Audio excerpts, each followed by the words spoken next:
पहलगाम येथे पर्यटकांना आतंकवाद्यांनी गोळ्या मारल्या होत्या, त्यामुळे त्यामध्ये त्यांचा मृत्यू झाला। त्यानंतर पंतप्रधान नरेंद्र मोदी यांनी ऑपरेशन सिंदूर अबोध या घटनेची परतफेड केली। यामध्ये भारतीय सैन्याने आतंकवाद्यांचे अड्डे उद्ध्वस्त करून पाकिस्तानला धूळ चारून मोठी कामगिरी केली। भारतीय सैन्याने केलेल्या कामगिरीच्या समर्थनार्थ आज Republican party of India Athawale गटाच्या वतीनं क्रांती चौकापासून औरंगपुरापर्यंत भारत जिंदाबाद यात्रा काढण्यात आली। या रॅलीमध्ये तिरंगा घेऊन ध्वज नागरिकांनी पाकिस्तान मुर्दाबादच्या घोषणासुद्धा देण्यात आल्या। रिपब्लिकन पार्टी ऑफ इंडियाच्या वतीनं देशाचे राष्ट्रीय अध्यक्ष आणि सामाजिक न्याय राज्यमंत्री रामदासजी आठवले साहेब यांच्या नेतृत्वामध्ये देशभर 22 मे पासून तर 5 जून पर्यंत भव्य भारत जिंदाबाद यात्रा काढण्यात येणार आहे। आणि त्याचाच एक भाग म्हणून आज संभाजीनगर येथे भारत जिंदाबाद यात्रेचं आयोजन करण्यात आलेलं आहे। आणि छत्रपती शिवाजी महाराज यांच्या पुतळ्याला पुष्पहार अर्पण करून भारत जिंदाबाद यात्रेला यावेळेला सुरुवात करण्यात येत आहे। भारतामध्ये पाकिस्तानच्या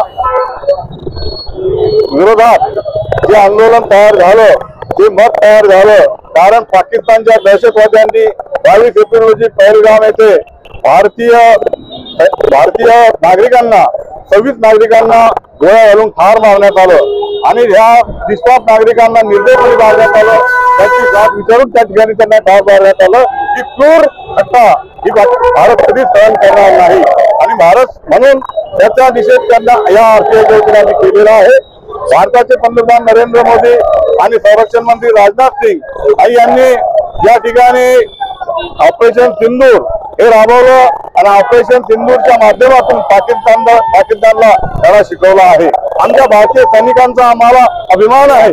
आम्ही भारतीय सैनिकांना सलाम करतो, भारतीय सैनिकांना आम्ही पाठिंबा या ठिकाणी देतो आणि त्यासाठी ही भारत जिंदाबाद यात्रा या ठिकाणी काढण्यात येत आहे।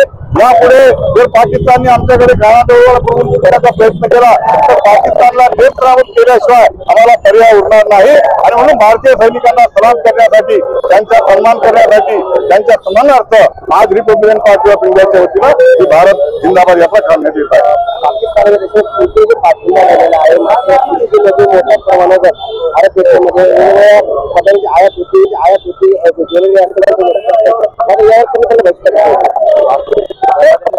नाही, व्यापाऱ्यांनी बहिष्कार टाकलेला आहे आणि राष्ट्रीय नेत्यांची या संदर्भात चर्चा सुरू आहे। आणि जर असं करत असेल तर त्याचा निश्चितपणे आम्हाला या ठिकाणी बहिष्कार घालण्याचा विचार करावा लागेल।